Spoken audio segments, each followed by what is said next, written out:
Federal Bureau of Investigation, the FBI, one of the most powerful law enforcement agencies in the world.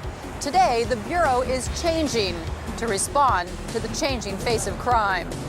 Join us as we go behind closed doors of the FBI in the 21st century. This is not your grandfather's FBI. The Federal Bureau of Investigation is waging and will continue to wage a relentless warfare against crime and criminals. They've come a long way since the days when J. Edgar Hoover first put the Bureau on the map. Back then, his machine gun-toting G-men cracked open kegs of illegal booze and shot it out with notorious criminals like John Dillinger.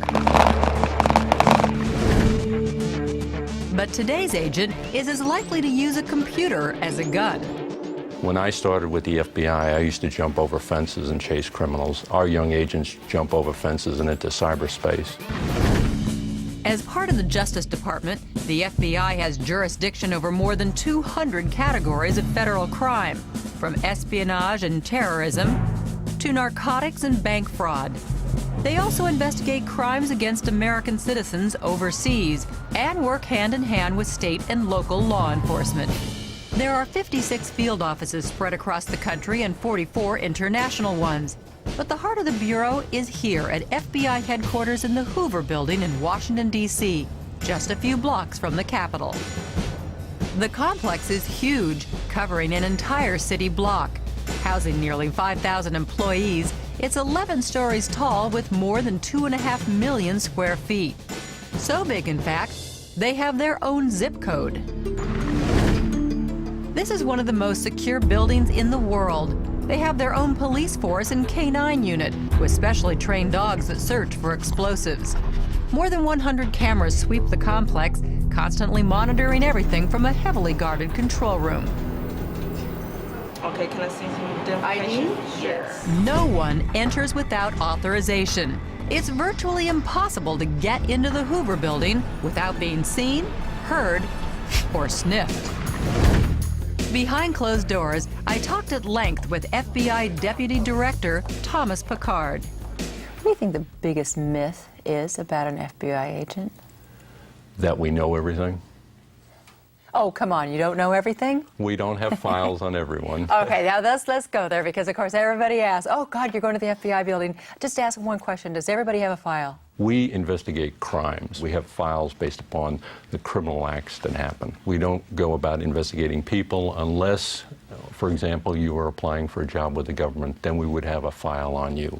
So, I mean, there have been times in our history, of course, where, you know, there has been kind of the big brother watching and files on people that didn't necessarily commit a crime. We have judges and juries that look over our shoulder regularly. We also have members of Congress and the executive branch of the government that have oversight over us to make sure we're doing what we say we're doing. Still, their past and current files are extensive, with more than 70 million names and more being added every year. In the Hoover days, anyone who didn't share the director's point of view or politics was fair game, from Martin Luther King to the Beatles.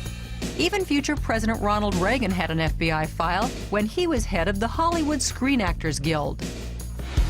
Just off the courtyard of the J. Edgar Hoover Building is a little-known reading room where thousands of pages of once secret FBI files are available to the public.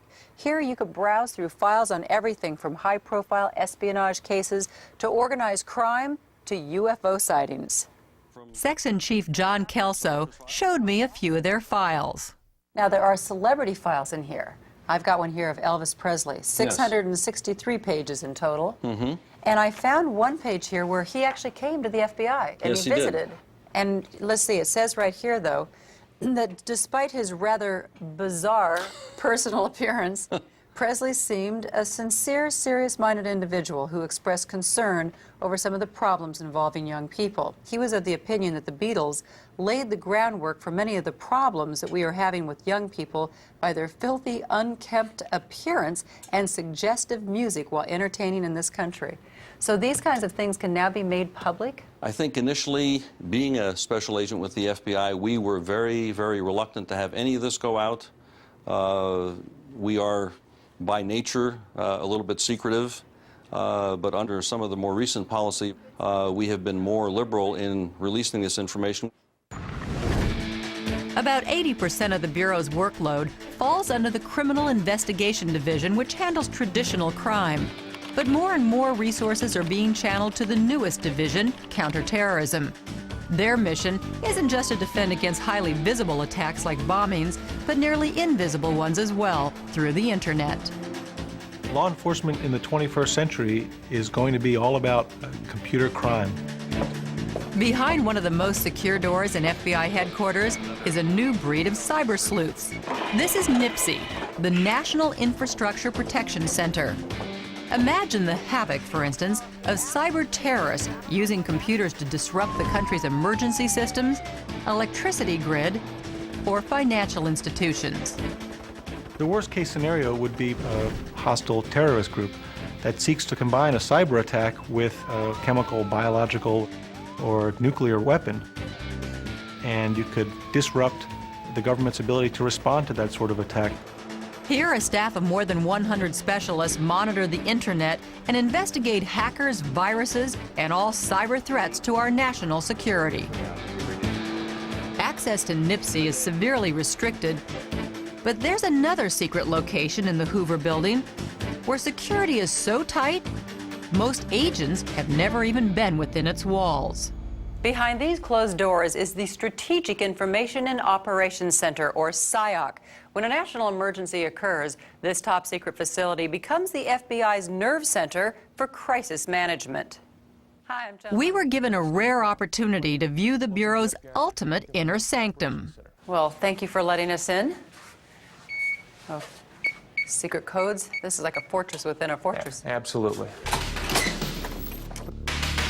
Deputy Assistant Director Stephen McCraw escorted me through this 40,000 square foot facility where every room requires its own special access.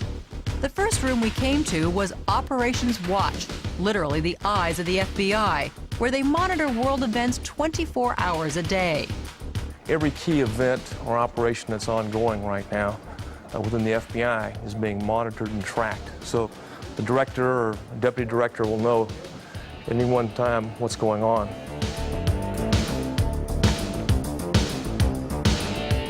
All right.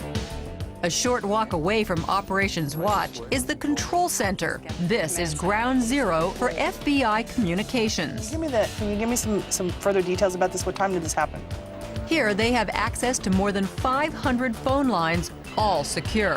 I think this job can be very stressful, and it takes a certain kind of person to be able to handle that kind of stress. Because you never know when the phone rings what you're going to have on the other end. It could be something as simple as, can you get me the pager number of someone overseas, to I have to report a kidnapping.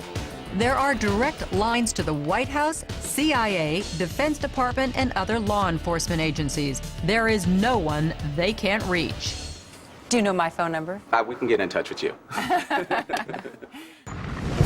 When a major emergency occurs, like the Oklahoma City bombing, the standoff at Waco, or the USS Cole bombing, there's a set protocol they follow, and response time is critical. On October 12th, I got the call at 6:30 from the Department of Defense about the USS Cole being bombed. We opened our Strategic Information Operations Center. Within an hour, we had our plans as to what people we needed to deploy out there. We needed to deploy translators, we needed computer personnel, we needed divers, we needed agents to do the interviews, we needed agents to collect the evidence out there 5,000 miles away in 120-degree heat.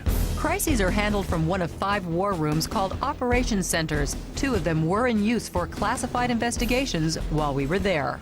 And this looks like your daily schedule here for, I know UBL, that's Osama bin Laden, right? That's correct. Also, you'll note that the Aden bomb is up there, and that's the USS Cole investigation. The FBI did allow us behind the closed doors of one of the rooms not in use. Yeah, you're getting us in. Badge right through here. Okay, if a crisis occurs, This is where you come? Exactly. This is where the crisis action team would be formed. Now I see that drug enforcement can be here, FBI, strategic negotiations, hostage rescue team, CIA, whoever's needed to manage that crisis. And we'd fully staff the operations D and subject matter experts, representatives from the intelligence community, and even our analytical resources and operational experts would be in here just to manage one specific crisis. Making decisions. Exactly. Decision making right here.